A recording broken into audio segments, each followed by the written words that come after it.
السلام عليكم ورحمة الله وبركاته. بسم الله الرحمن الرحيم. الحمد لله رب العالمين والعاقبة للمتقين ولا عدوان إلا على الظالمين وأصلي وأسلم على أشرف الأنبياء والمرسلين نبينا محمد وعلى آله وأصحابه أجمعين أما بعد.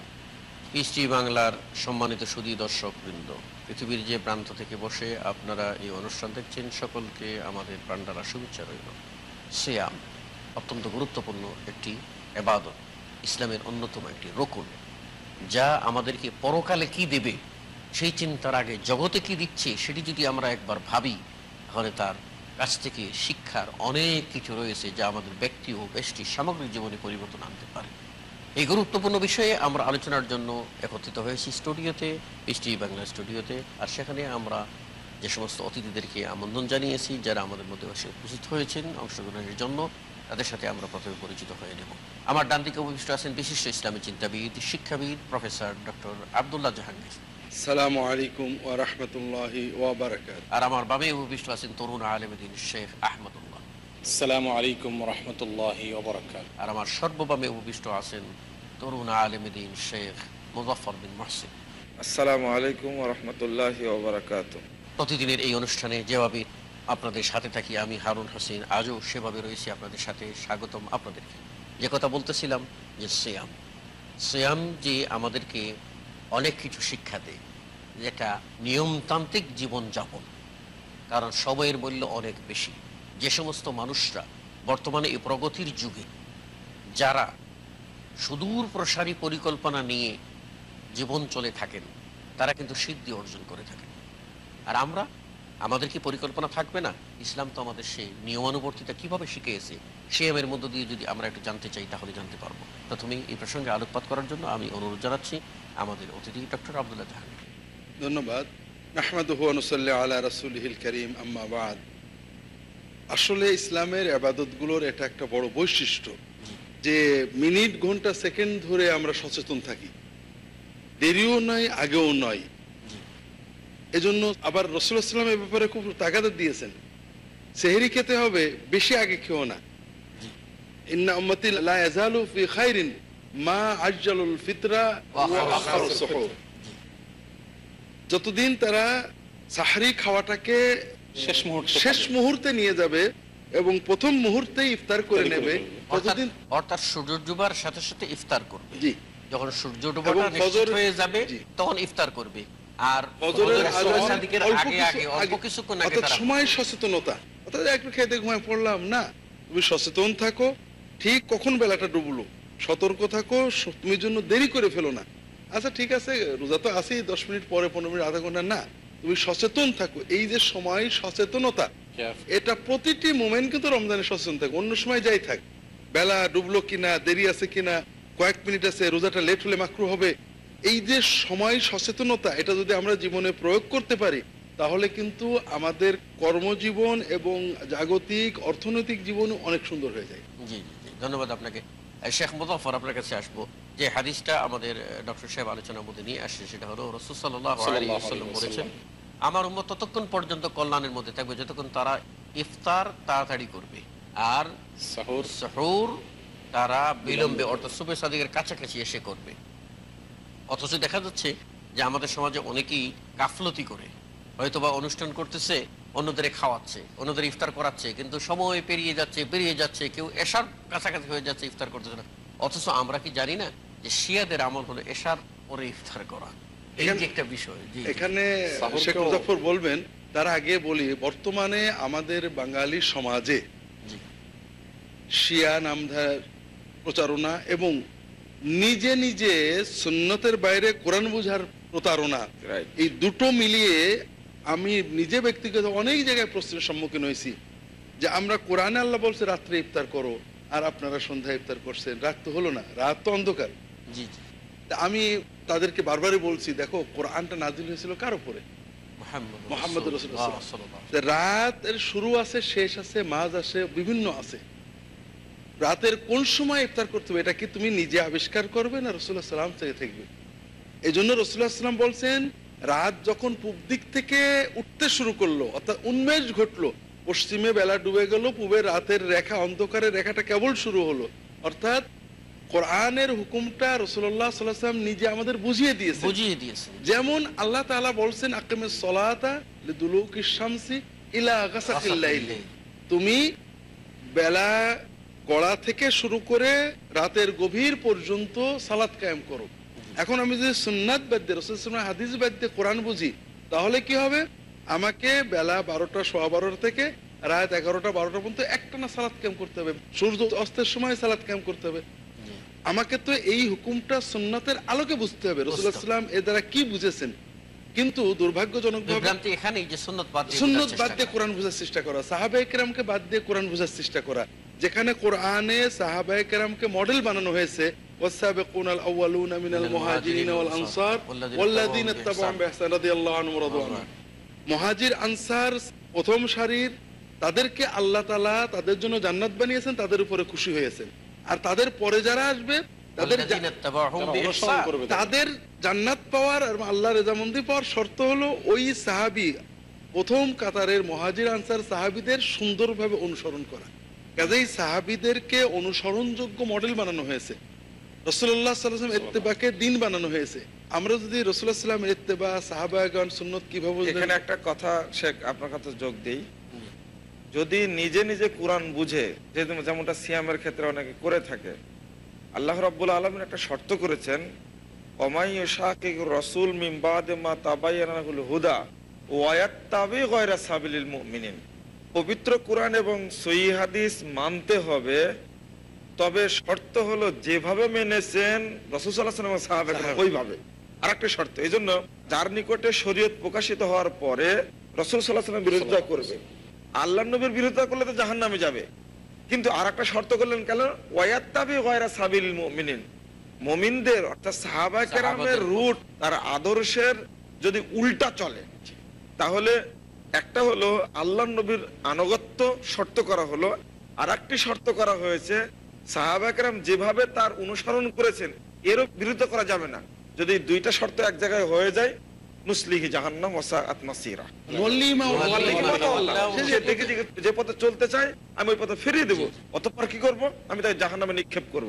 এখানে সে যে ভ্রান্তির পথ ধরেছে, সেই ভ্রান্তিতেই নিমজ্জিত হবে। পবিত্র কোরআন বুঝতে হলে প্রথম আরবি ভাষার পণ্ডিত হওয়ার শর্ত নয়, পবিত্র কোরআন বুঝতে হলে শর্ত হলো হাদিসের পণ্ডিত হওয়া। কারণ দেখা যাচ্ছে একটা শব্দের অর্থ বিভিন্ন রকম হতে পারে এবং একটা শব্দ বিভিন্ন জায়গায় উল্লেখ হয়েছে, যদি একই অর্থ সব জায়গায় নেই তখন আমি ভুল করব। যেমন এই লাইল কথাটা বলা হয়েছে, আতিমুস সিয়ামের লাইল, লাইল অর্থ কি? লাইল অর্থ রাত যদি ধরি, তা রাতকে শুধু রাতই বলা হয়নি, কখনো আশা বলা হয়েছে, তারপরে আতম বলা হয়েছে, আতমা বলা হয়েছে, রাতের একটা অংশ। এই রাত্রে আবার ভাগ রয়েছে, লাইল বললে আবার সূর্য ওঠার আগ পর্যন্ত যদি বলি, এই ব্যাখ্যাটা আমি কোথায় পাবো? রাসূলুল্লাহ সাল্লাল্লাহু আলাইহি ওয়াসাল্লামের কাছে ব্যাখ্যা নেই। আল্লাহ নবী মুহাম্মদ সাল্লাল্লাহু আলাইহি ওয়াসাল্লাম বলেছেন, আকবার লাইলু মিন হাহুনা ওয়া আদবারান নাহার মিন হাহুনা, এদিক থেকে রাত্রির আগমন ঘটে, দিনে দিনে বিদায় নাই। তারপরে বলছে কে ফাইদা গরাবাতিশ শামস, যখন সূর্য ডুবে যায় ফাকাদ আফতারা সায়েম, তখন সায়েম যেন ইফতার করে। তাহলে লাইল বলতে এখানে রাসূলুল্লাহ সাল্লাল্লাহু আলাইহি ওয়াসাল্লাম কি বুঝেছেন, এই বুঝটা আমাকে নিতে হবে। খুব সহজ কথা, লাইল মানে বেলা ডুবে গেছে। জি, এটা ডুবলি লাইল শুরু। হ্যাঁ, তখন ইফতার করতে আল্লাহ এখানে সুম্মা আতিম্মুস সিয়ামা ইলাল লাইল বলতে কি লাইলের শুরু বোঝালেন, নামাজ বোঝালেন, না শেষ বোঝালেন? এটার জন্য এই ব্যাখ্যা নিব কোথা থেকে? কেউ যদি রাসূলুল্লাহ সাল্লাল্লাহু আলাইহি ওয়াসাল্লামকে বাদ দিয়ে, সাহাবায়ে কেরামদের বাদ দিয়ে কোরআনটাকে ডিকশনারি দেখে শুধু কোরআনের ব্যাখ্যা শুরু করে, তাহলে একদল যেটা করেছেন, ভ্রান্ত দল যারা করেছেন, সেটা হলো যে সুম্মা আতিম্মুস সিয়ামা ইলাল লাইল, সুতরাং রাত, আর রাত তো অন্ধকার না হইলে হয় না, তাই এশার পরে গিয়ে তারা ইফতার করে। আসলে রাত তো, রাতের জন্য যে অন্ধকারের প্রয়োজন নেই এইটুকু জ্ঞান তাদের নাই। সূর্য ডুবার সঙ্গে সঙ্গেই কোরআন কারীম এবং হাদিস এর আলোকে রাতের গণনা শুরু হয়। এবং মানুষের ব্যবহার, রাত মানে সন্ধ্যা রাতের একটা অংশ। এটা প্রথম অংশ। দিবস যেমন বেলা ওঠা থেকে শুরু, রাত বেলা ডুবা থেকে শুরু। তবে শরঈ আহকামে কোনটাকে রাত কোনটাকে দিন গণ্য করা হবে এটা কোরআন সুন্নাহ থেকে থেকে নিতে হবে। আসলে আরবি, শুধুমাত্র আরবি শব্দের অর্থ বোঝার জন্য ডিকশনারি দিয়ে যারা কোরআন বোঝার চেষ্টা করেন, এদের এই প্রচেষ্টা যে ভ্রান্তি, এটা বোঝানোর জন্য একটু বলি। বাংলা ভাষায় একটি শব্দ আছে ভালোবাসা। এই ভালোবাসা শব্দটির অর্থ তো খুব পরিষ্কার, কিন্তু এর প্রয়োগ বিভিন্ন অর্থে হতে পারে। যেমন বন্ধু বন্ধুকে ভালোবাসলো, এর মানে সৌহার্দ্য দেখালো। বড় ছোটকে, বাবা ছেলেকে ভালোবাসলো, এর মানে স্নেহ করলো। আবার ছেলে বাবাকে ভালোবাসলো, এর মানে শ্রদ্ধা করলো। আবার স্বামী স্ত্রীকে ভালোবাসলো, এর মানে প্রেম করলো। তাহলে এক ভালোবাসা শব্দের যদি এতগুলো অর্থ হয়, তাহলে আমি ভালোবাসা শব্দের শুধু অর্থ দিয়ে কিভাবে চিহ্নিত করবো যে আল্লাহ কি অর্থ নিয়েছেন? কোরআন কারীমের একটি আয়াত থেকে আমরা অনেকেই বিভ্রান্ত হয়ে থাকি, আল্লাহ মাফ করুন। কোরআন কারীমে আল্লাহ বলেছেন, ইন্নাল্লাহা ওয়া মালাইকাতুহু ইউসাল্লুনা আলান নবী। এই আয়াতের তর্জমা করতে গিয়ে অনেকে মন গড়া এভাবে বলে থাকেন যে আল্লাহ স্বয়ং নবীর প্রতি দরুদ পড়েন, দরুদ পড়েন। তাহলে সালাত শব্দের অর্থ যদি দরুদ পড়া ধরেই নিলাম, অথচ এটি যখন আল্লাহর দিকে সম্বন্ধিত হবে তখন তার অর্থ হবে রহমত নাজিল করা। ফেরেশতার দিকে হলে ভিন্ন অর্থ। আমি আপনাকে বলি, ফার্সি শব্দ। জি, আসলে এই শব্দটি আমাদের বলা উচিত। ধন্যবাদ অতিথিবৃন্দ, খুব সুন্দর আলোচনা হচ্ছিল। সম্মানিত সুধী ও দর্শকবৃন্দ, আমাদেরকে যেতে হচ্ছে ছোট্ট একটা বিরতিতে অল্প কিছুক্ষণের জন্য, তারপর আবার ফিরে আসবো এই সুন্দর আলোচনায়।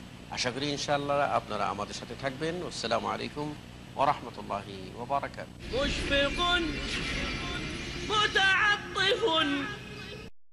আপনি কি হেরার আলোয় আলোকিত হতে চান? আপনি কি সুন্নার আলোকে জীবন গড়তে চান?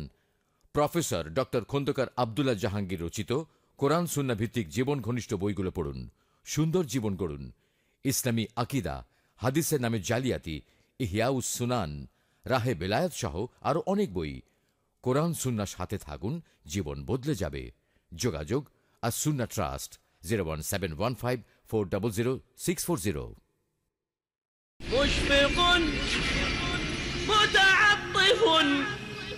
আসসালামু আলাইকুম ওয়া রাহমাতুল্লাহি ওয়া বারাকাতুহু। বিরতির পর পুনরায় আপনাদেরকে স্বাগত জানাচ্ছি। যেমনটি আলোচনা হচ্ছিল বিরতির আগে, কোরআনকে বুঝতে গেলে আমাদেরকে রাসূলুল্লাহ সাল্লাল্লাহু আলাইহি ওয়াসাল্লাম কিভাবে ব্যাখ্যা করেছেন এবং তার সাহাবায়ে কেরাম রিজওয়ানুল্লাহি আলাইহিম আজমাইন তারা কিভাবে ব্যাখ্যা করেছেন, সে আলোকে আমাদেরকে ব্যাখ্যা করতে হবে। যখন নিজে ব্যাখ্যা করতে যাব তখন এই ধরনের বিভ্রান্তি, যেটা বলছিলাম যে আল্লাহ নবী বলছেন সূর্য ডুবার সাথে সাথে রাত শুরু, ইফতার তখনই করতে হবে, অথচ আমরা আল্লাহ নবীর ব্যাখ্যা গ্রহণ না করে কাল্পনিক ব্যাখ্যায় চলে গেলাম বা নিজেরা মন গড়া ব্যাখ্যা করতে চলে গেলাম, তখন এই বিভ্রান্তি আসে। এখানে একটা কথা আমি সংযুক্ত করতে চাচ্ছি। আমাদের কথা থেকে হয়তো কোনো দর্শক নিরুৎসাহিত হতে পারেন যে কোরআনের তরজমা তো তাহলে পড়বো না, অথবা কোরআন বোঝার চেষ্টা করবো না। আসল বিষয় তা না। কোরআন বোঝা এবং কোরআনের ফিকহ অর্জন করা দুটো ভিন্ন বিষয়। আল্লাহ প্রতিটি মোমেনকেই বলেছেন যে হক তেলাওয়াত করার চেষ্টা করবে, কোরআনটাকে বুঝে তেলাওয়াতের চেষ্টা করবে, কিন্তু সবাই ফকি হবে না। ফালাউলা নাফারা মিন কুল্লি ফিরকাতিন মিনহুম তাইফাতুন লিয়াতাফাক্কাহু ফিদ্দীন। প্রতিটি জনপদ থেকে জনগোষ্ঠী কিছু মানুষ 24 ঘন্টা সর্বকালীন কোরআন সুন্নাহ অধ্যয়ন করে তারা ফিকহ অর্জন করবে। কাজেই কোরআন আমরা পড়বো ঈমান তাকওয়া অর্জনের জন্য, আল্লাহর জিকির দিয়ে দিলকে প্রশান্ত কোরআন অবশ্যই বোঝার চেষ্টা করব, কিন্তু ফিকহ অর্জনের জন্য যারা সময় দিয়েছেন, কোরআন সুন্নাহর গবেষণা করেছেন, তাদের থেকে বিষয়টা জানতে হবে। এটা আমাদেরকে একটু দর্শকদের সুবিধার্থে বলতে পারি, যেহেতু ফিকহ শব্দটা ইসলামী পরিভাষা, আরবি পরিভাষা। আমরা বলবো কোরআন ও সুন্নাহের আলোকে কোরআন থেকে মাসআলা ও মাসাইল বের করা, এই যে জ্ঞান, এই জ্ঞান কিন্তু সবাই সমানভাবে পাবেন না। আপনি চর্চা করতে পারেন, কিন্তু একটি মাসলা বলতে গেলে আপনাকে দলিল নিতে হবে। রাসূল সাল্লাল্লাহু আলাইহি ওয়াসাল্লাম এটার ব্যাখ্যায় কি মাসলা বের করেছেন, কি বলতে চাচ্ছিলেন? শিয়ারা যেমন ব্যাখ্যা নিয়েছে রাত নিয়ে এশার পরে ইফতার করে, কিন্তু আমরা অনেক ক্ষেত্রে দেখি যে সূর্য ডুবে যাচ্ছে কিন্তু এক শ্রেণীর মানুষ সতর্কতামূলক আরো 3 মিনিট যোগ করে। এটা একটা ভ্রান্তি। আমি জানছি যে বেলা ডুববে 6টা 10 মিনিটে, কিন্তু দেখা যাচ্ছে 10 মিনিটটা বাদ দিয়ে আমি ওই 3 মিনিট যোগ করে 13 মিনিট বলছি না। এখানে রাসূলুল্লাহ সাল্লাল্লাহু আলাইহি সাল্লাম কেন এতবার সতর্ক করলেন? এই মর্মে 6 থেকে 7টি হাদিস আসছে। লা ইয়াজালুদ্দীনু যাহিরান মা আজ্জালুন নাসুল ফিতরা। দিন ততদিন বিজয়ী থাকবে যতদিন মানুষ দ্রুত ইফতার করবে। আর একটা হাদিস আসছে মা আজ্জালান নাসুল ফিতরা, মানুষ যত দ্রুত ইফতার করবে তত মানুষ কল্যাণের মধ্যে থাকবে। আর একটা হাদিস আসছে লিআন্নাল ইয়াহুদা ওয়ান নাসারা ইউআখিরুন, কারণ ইহুদি এবং খ্রিস্টানরা ইফতার দেরিতে করে থাকে। এখানে মূল বিষয়টা হলো এবাদতের চেতনা বেশি করা নয়, রাসূলুল্লাহ সাল্লাল্লাহু আলাইহি ওয়াসাল্লাম নির্দেশনা মতো করা। জি, এই জন্য জি, জি। রাসূলুল্লাহ সাল্লাল্লাহু আলাইহি ওয়াসাল্লাম সংযোজনকে খুবই আপত্তি করেছেন। জি। তুমি বেশি তাকওয়া দেখাতে একটু বাড়িয়ে নেবে, এটা এই সুযোগটা নাই। তোমার এবাদত হলো না। এই জন্য এখানে মূল চিন্তাটা হলো সূর্য ডুবেছে বলে নিশ্চিত হওয়া। জি, জি, নিশ্চিত আগের হওয়া। মানুষ সূর্য দেখে নিশ্চিত হতো। জি, জি, জি। আমরা যদি মুতমাইন হতে পারি যে সূর্য পুরোটা ডুবে গিয়েছে, গেছে, জি। এরপরে বিলম্ব আর করার বিলম্ব কোনো করার দরকার সুযোগ নেই। নেই। এখন আমরা আবহাওয়া আরেকটা হলো না, যে তাছাড়া অপেক্ষা আমরা একটা থাকে। আবহাওয়া অধিদপ্তরের নির্ঘণ্ট অনুযায়ী অনেক সময় নির্ধারণ করে থাকি। জি, জি। তো আবহাওয়া অধিদপ্তর সূর্যাস্ত যখন বলছে, তখন এরপরে আর আমাদেরকে যদি হয় আবহাওয়া অধিদপ্তরের উপর নির্ভরশীলতা যদি থাকে, তাহলে আমাদেরকে আর 2-3 মিনিট বাড়ানোর কোনো প্রয়োজন প্রয়োজন নেই। নেই। নম্বর কোনো প্রয়োজন। আরেকটা বিষয় থাকে, অনেকে আজানের অপেক্ষায় থাকে, কখন আজান হবে তারপরে ইফতার করবে। কিন্তু এখানে একটা প্রতারণার আশ্রয় নেওয়া হয়েছে। অনেক স্থানে ইফতার করার পরে কিছুক্ষণ পরে আজান দেওয়া হচ্ছে। আজকে এখানে এটা দুইটা প্রতারণা ক্ষতি আমরা হচ্ছে। বলবো না, মানে এটা আমাদের মুমেনের একটা বিষয়টা হলো মুমেনকে কনফার্ম হতে হবে বেলা ডুবেছে, জি, জি। আজান হলো কি না হলো। যে আজানের সাথে ইফতারের কোনো না, সম্পর্ক নেই। এটা যেটা আমরা বলবো যে কোথাও কোথাও যদি এটার ব্যত্যয় ঘটে থাকে, তাহলে এটা রেয়ার কেস। এবং এটাকে বড় কিছু মনে করবো আমরা যে সূর্য ডুবেছে এই ইয়াকিনটা হয়ে গেলেই আমরা তখন রাসূল সাল্লাল্লাহু আলাইহি ওয়াসাল্লাম যে ইফতার করব। আশা করি বিষয়টার এখানেই পরিসমাপ্তি ঘটবে। জি, এরপরে আমরা যেটা বলো সিয়ামের মাধ্যমে যে আমরা এই যে নিয়মানুবর্তিতা শিখি, নিয়মানুবর্তিতা আমাদেরকে নির্দিষ্ট টাইমেই আপনার এটাই ইফতার বলছিলেন। করতে হবে, নির্দিষ্ট টাইমে আমাদেরকে রোজা রাখা শুরু করতে হবে। আমরা স্টপ হয়ে যাচ্ছি, আমরা স্টার্ট করছি, এই যে বিষয়টা, এর ভিতর দিয়ে আমি আল্লাহর গোলাম হিসাবে কতটুকু আল্লাহর জন্য প্রস্তুত করতে পারছি। জি, এটা হলো জি, এটা আমরা যেটা আলোচনা করছিলাম, এই বিষয়টা কি? তাকওয়া অর্থই তো আল্লাহ সচেতনতা। জি। এখানে কোনো আলসেমি বা অবহেলা বা অচেতনতার কোনো সুযোগ নেই। সুযোগ নেই। কাজেই ঠিক কখন সাহারি খেলে আল্লাহ খুশি হবেন, ঘুমটা অনেক আগেই ভেঙে গেছে কিন্তু আমি খাওয়া শুরু করছি না, কারণ আমি চাচ্ছি যে রাসূলুল্লাহ সাল্লাল্লাহু আলাইহি ওয়াসাল্লাম যেভাবে ফজরের আযানের আগে কয়েকটা আয়াত 50টা আয়াত তেলাওয়াতের পাঠ আগে, করার মতো জি। সময়, এই ধরনের আমি ঠিক ওই কাছাকাছি সময় যে তাহলে আল্লাহ বেশি খুশি হবেন। জি, জি। আমি রোজা রেখেছি, আমি 16 ঘন্টা রাখলাম, ঠিক আছে একটু রোজাটা পোক্তা করি আর 15 মিনিট বাড়াই, আমি এই চিন্তা করছি না। এখানে ইত্তেবায়ে রাসূল সাল্লাল্লাহু আলাইহি ওয়াসাল্লামের সচেতনতা, জি। রাসূলুল্লাহ সাল্লাল্লাহু আলাইহি ওয়াসাল্লাম ঠিক এই সময় করতে বলেছেন, আমি এই সময়েই করব, তাহলে আমি আল্লাহর প্রিয় হতে পারবো। অর্থাৎ আল্লাহ তাআলার সাথে হৃদয়ের সম্পর্ক, সার্বক্ষণিক জিকির এবং আল্লাহর সন্তুষ্টির দিকে মনটা সার্বক্ষণ সচেতন রাখার সকল প্রক্রিয়ায় এই রোজার ভিতরে রয়েছে। রোজার ভিতর রয়েছে। জি, সিয়ামের সিয়ামের উপকারিতার ভিতরে আমরা আরো দুটি বিষয় উল্লেখ করতে পারি। এক হলো আমরা জানি বহু গুনাহের বা বহু অপকর্মের মূল উৎস হলো লালসা। মানুষের লালসা মানুষকে অনেক অপ্রীতিকর কাজে জড়িয়ে ফেলে, লোভে পড়ে মানুষ করে ফেলে। সিয়ামের মাধ্যমে রোজাদার তার লালসাকে কন্ট্রোল করতে শিখে। কারণ মানুষ মাত্রই খাবারের প্রতি বা যে জিনিসগুলো আল্লাহ তাআলা নিষেধ করেছেন রমজান মাসের দিনের বেলা, নিষিদ্ধ বস্তুর প্রতি লোভ সে মানুষের লোভ মানুষের হবেই, এটা সহজাত টান থাকবেই। কিন্তু এই সহজাত টানে তাকে টানছে, কিন্তু আল্লাহর হুকুমের টানে সে ফিরছে। এই যে লালসার বিপরীতে তার যে টানাটানি যুদ্ধ, আত্মনিয়ন্ত্রণের চেষ্টা, এটার মাধ্যমে কি হয়, একজন মানুষ লালসা থেকে মুক্ত হওয়ার প্রশিক্ষণ পায়। সে যদি এখান থেকে শিক্ষা নেয় শুধুমাত্র, তাহলেই তার অন্য জীবনে সেটাকে অ্যাপ্লাই করে লালসা মুক্ত হতে পারে। আরেকটি উপকারিতা সিয়ামের, সেটা হলো সিয়ামের মাধ্যমে আমরা সাধারণ যাদেরকে আল্লাহ তাআলা সচ্ছলতা দিয়েছেন, তারা দরিদ্র এবং গরিব জনগোষ্ঠী মানুষের কষ্ট কিছুটা হলেও উপলব্ধি করার বিরাট একটা সুযোগ আমরা পেয়ে থাকি। সাধারণত আমরা পহেলা বৈশাখে পান্তা খেয়ে অনেকে আমাদের বাঙালিয়ানা জাহির করি, অনেকে বলে থাকি যে গরিব দুঃখী যারা আছে তাদের সাথে একদিন একত্র হয়ে যাই। ইসলাম কিন্তু এই একদিনের বৈরাগী হওয়ার সুযোগ দেয়নি, বড় হয় না তো, এটা হয়ও না, এটা একটা তামাশা। না। কারণ গরিবেরা বুঝেই না পয়লা বৈশাখ কি। গরিবেরা ইলিশ গরিব পান্তা খায় না, জি। গরিবেরা মরিচ আর পেঁয়াজ দিয়ে একটু লবণ দিয়ে জি, পান্তা খায়। আর গরিব 1000 টাকা 2000 টাকা প্লেট কিনে খায় না। এটা হলো এক ধরনের বিলাসিতা, একটা প্রতারণা। কিন্তু সিয়ামের ভিতরে যেটা রয়েছে, একেবারে ধনী থেকে ধনী যার সব উপকরণ রয়েছে, আল্লাহ তাআলার নির্দেশকে পালনের জন্য তিনি পর্যন্ত ক্ষুধার্ত থাকছেন। ক্ষুধার কি কষ্ট, ক্ষুধার কি জ্বালা, এটা উপলব্ধি করার সুযোগ যখন একজন মানুষ পায়, খুব স্বাভাবিকভাবে তিনি একজন দরিদ্র, একজন গরিব মানুষের কষ্ট উপলব্ধি করতে পারেন এবং তার প্রতি তার যে দায়িত্ব, এই দায়িত্ব সম্পর্কে তিনি সচেতন হতে পারেন। আচ্ছা, এখন আমাদের হাতে সময় একেবারে কমে যাচ্ছে, সেটা হলো যে আর্থ মানবতার সেবায় সিয়াম যে ভূমিকা রাখে, এটার ব্যাপারে একটু আলোকপাত করেন শেখ মুজাফফর। অর্থনৈতিকভাবে সিয়াম যে ভূমিকা পালন করে থাকে তার বাস্তব একটা না, আর্থ মানবতা মানে অসহায় আর্থ মানবতা। জি জি জি। মানবতার প্রতি যে সিয়াম বড় ধরনের একটা অবদান রেখে থাকে তার কিছু অংশ শেখ আহমদুল্লাহ বললেন।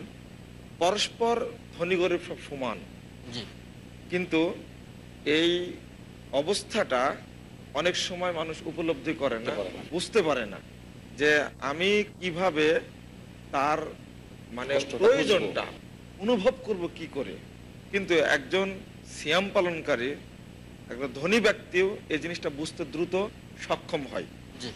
আর এই সক্ষমতা অর্জনের কারণেই পরবর্তী দেখা যায় যে যখন সাদাকাতুল ফিতরটা আদায় করে, তখন সাদাকাতুল ফিতর আদায় করতে গিয়ে তার এই উজাড় মন নিয়ে সে গরিবদের প্রতি একটা দরদ হয়। পুরো রমজান মাসেই যে সহমর্মিতা এবং মানব সেবার অনুভূতি পুরো মুসলিম বিশ্বে বিরাজ করে।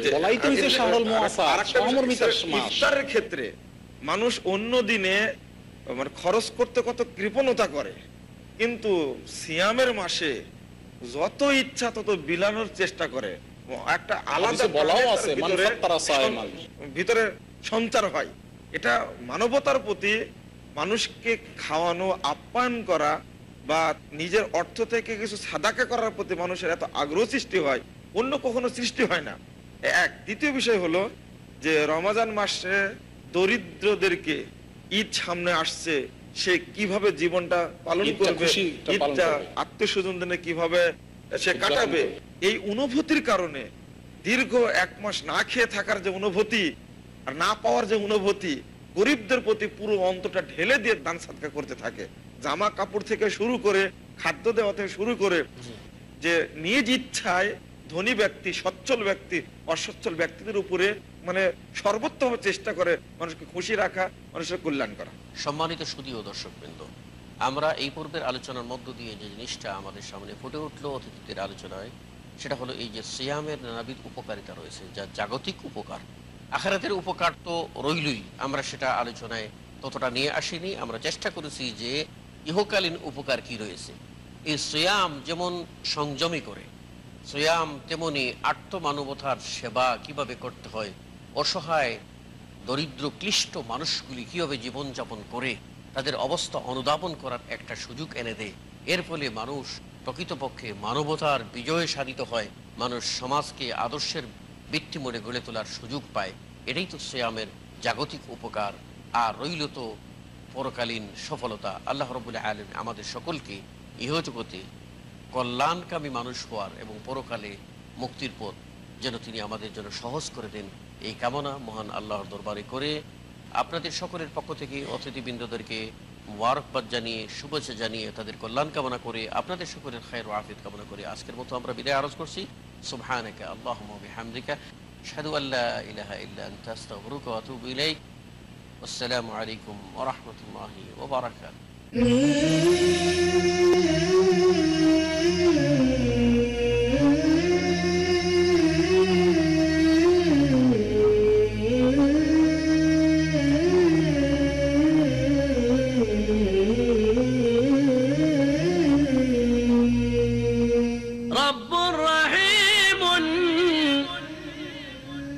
مشفق متعطف